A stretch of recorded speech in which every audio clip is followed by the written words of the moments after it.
अफगानिस्तान के विदेश मंत्री आमिर खान मुत्तकी आज उत्तर प्रदेश के देवबंद जा रहे हैं।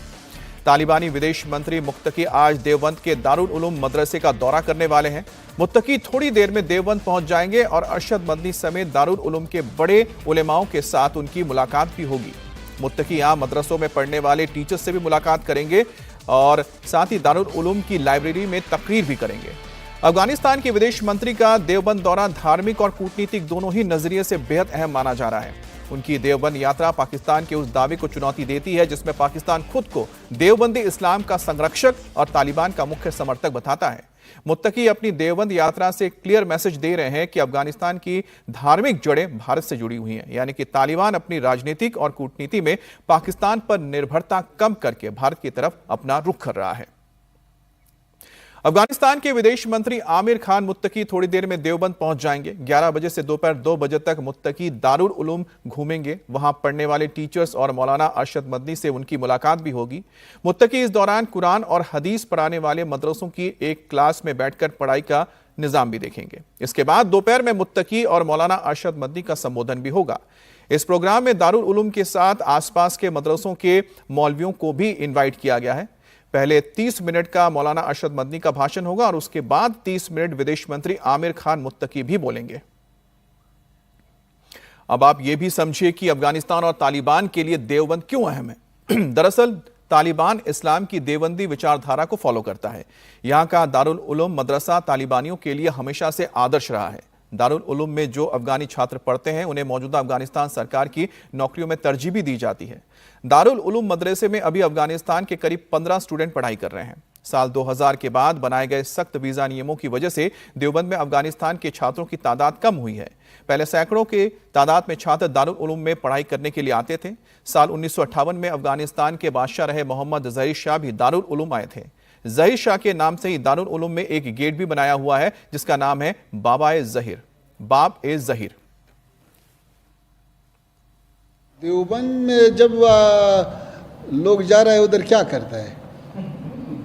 मुलाकात करता है, नमाज पढ़ता है, असातिज़ा से मिलता है और तालिब इल्म से मिलता है। देवबंद तो इस्लामी उलूम का एक बहुत बड़ा मरकज़ है, तारीख़ी मरकज़ है। देवबंद का अकाबिरीन उलमा और अफ़गानिस्तान के उलमा के दरमियान बहुत देरीना ताल्लुकात है और यही मसलक वाले लोग उलमा अफ़गानिस्तान में भी है और देवबंद को हम एक इल्मी और एक रूहानी मरकज़ समझता है। तो हम ये चाहता है कि वहाँ पे असातिज़ा और तलबा के साथ मुलाकात हो जाए और ये जो देरीना ताल्लुकात है वो फिर ताज़ा हो जाए और आना जाना शुरू हो जाए। जैसा हमारे तलबा यहाँ पे इंजीनियरिंग के लिए आता है, साइंस के लिए आता है और उलूम के लिए आता है, ऐसे दीनी उलूम के लिए भी आता है। और हमारे साथ इस वक्त हमारे संवाददाता शोएब रजा भी जुड़ गए हैं जो देवबंद में मौजूद है। शोएब, सबसे पहली बात है कि किस तरह की वहां पर व्यवस्था की गई है, तैयारी की गई है। दूसरी बात यह है कि मौलवी मुत्तकी जब देवबंद का दौरा करेंगे तो इससे भारत और अफगानिस्तान के बीच किस तरह के रिश्तों में हम देख सकते हैं बदलाव आ सकता है या किस बदलाव की हम उम्मीद कर सकते हैं? बिल्कुल अमित, देखिए कुछ ही देर में पहुंच जाएंगे जो आमिर खान मुत्तकी है, विदेश मंत्री अफगानिस्तान के। देवबंद में ही इस वक्त में मौजूद हूँ। ये बोर्ड देखकर भी आप अंदाज़ा लगा सकते हैं और मैं इसलिए यहाँ पर खड़ा हूँ क्योंकि यहीं पर आप ये तस्वीरें भी देखिए कि कुछ देर के बाद क्योंकि मौलाना अरशद मदनी यहाँ पर पहुँचेंगे क्योंकि शुरुआत में है बिल्कुल देवबंद की जो सड़क जिस पर मैं खड़ा हूँ और यहीं से मौलाना अरशद मदनी स्वागत करते हुए जो आमिर खान मुत्तकी साहब हैं उनको लेकर दारुल उलूम में जाएंगे। यहाँ से कुछ ही आगे की तरफ जो दारुल उलूम है वो मदरसा है। जो सवाल आपने किया कि किस तरह से अफगानिस्तान और भारत में जो एक रिश्ते हैं वो मजबूत हो सकते हैं और दारुल उलूम के रिश्ते को लेकर तालिबान के किस तरह की चीज़ें हैं, तो एक लंबा इतिहास है इस तरह का। क्योंकि हम देखते हैं कि 1866 में जब दारुल उलूम की स्थापना की गई थी, करीब 150 से ज़्यादा साल हो चुके हैं। बहुत सारे ऐसे नाम हैं जब आज़ादी से पहले और आज़ादी के बाद भी जो अफ़गानिस्तान में यहाँ से पढ़कर गए और वहाँ की जो हुकूमत है, जो सरकारें हैं, उसमें अहम जिम्मेदारियाँ भी निभाई।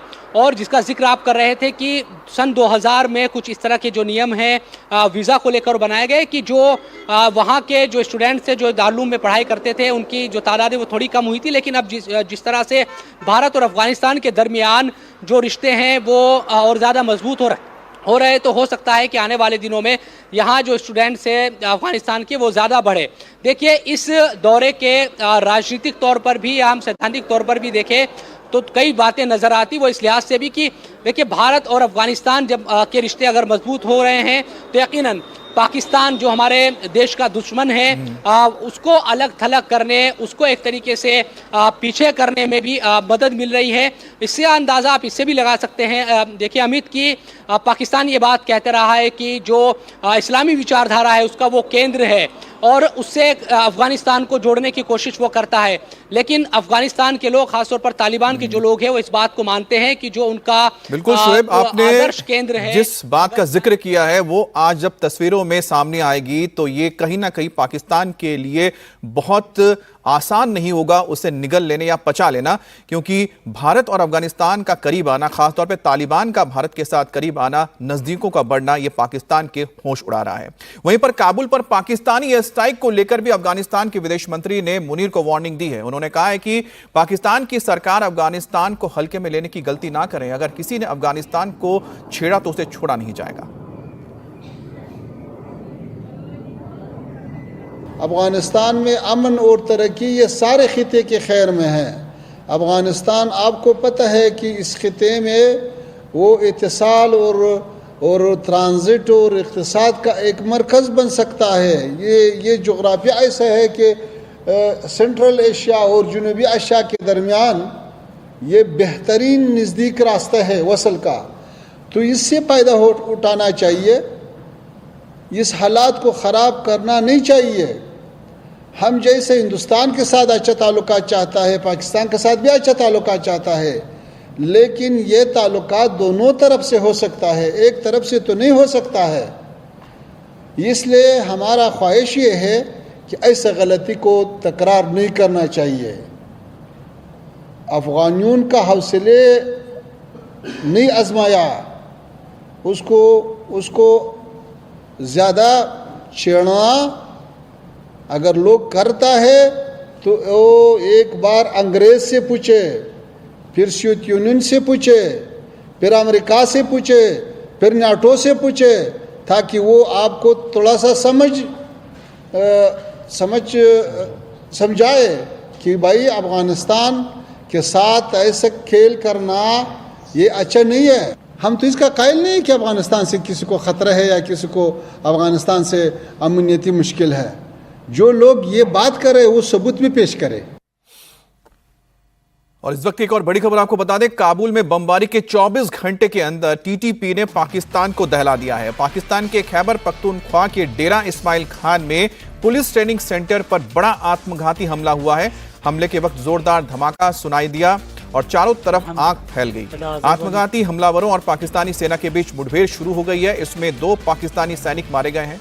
हमले के पीछे टीटीपी यानी कि तहरीक तालिबान पाकिस्तान का हाथ बताया जा रहा है, जिसके साथ लगातार अब पाकिस्तानी फोर्सेस की लड़ाई चल रही है। और टीटीपी के हमले में डेरा इस्माइल खान का पुलिस सेंटर पूरी तरह से तबाह हो गया है। उसकी तस्वीरें भी सामने आई हैं, जिसमें आप देख सकते हैं कि पूरा ट्रेनिंग सेंटर आग की लपटों में था। और आप देखिए, दिन में जो तस्वीर आई है उसमें आपको यहाँ पर जो गाड़ियां नजर आ रही हैं, तमाम जो ट्रेनिंग सेंटर के फैसिलिटीज हैं वो पूरी तरह से तबाह हो गई हैं। और कल जब यह हमला हुआ था उस दौरान वहां पर जो लड़ाके मौजूद थे टीटीपी के, वो लगातार इस बात को कह रहे थे कि उन्होंने हमले का बदला ले लिया है। जो काबुल में हमला किया गया था, जो टीटीपी के ऊपर हमला किया गया था, उसका बदला टीटीपी के लड़ाकों ने ले लिया है। और 2 तस्वीरें हैं। एक तरफ देखिए जो सुबह की तस्वीर है, जिसमें आप जो वहां पर तबाही हुई है उसे साफ साफ देख सकते हैं। और दूसरी तस्वीर वो है जब यह हमला हुआ था रात के वक्त। ये खैबर पख्तूनख्वा में है और खैबर पख्तूनख्वा वो इलाका है जो अफगानिस्तान के साथ बिल्कुल सटा हुआ इलाका है। ये कबीलियाई इलाका है, यहाँ पर पठानों की तादाद सबसे ज्यादा है। और डेरा इस्माइल खान में जो ट्रेनिंग सेंटर मौजूद था उसी को ही टारगेट बनाया गया है। और डेरा इस्माइल खान के पुलिस ट्रेनिंग सेंटर से टीटीपी लड़ाकों का लाइव वीडियो भी सामने आया। वीडियो में हमलावर का कहना है कि हमने काबुल पर हुए हमले का बदला ले लिया है। इसको आपको सुनाते हैं तो आपको समझ आएगा कि आखिरकार किस तरह से टीटीपी के जो लड़ाके हैं। आप सोचिए कि टीटीपी तहरीक तालिबान पाकिस्तान, जिसको पाकिस्तान की ही आईएसआई का सपोर्ट मिला था, जिसके रहमो करम पर यह बड़ा हुआ था, आज वही उसी के लिए बड़ा दुश्मन बन गया है।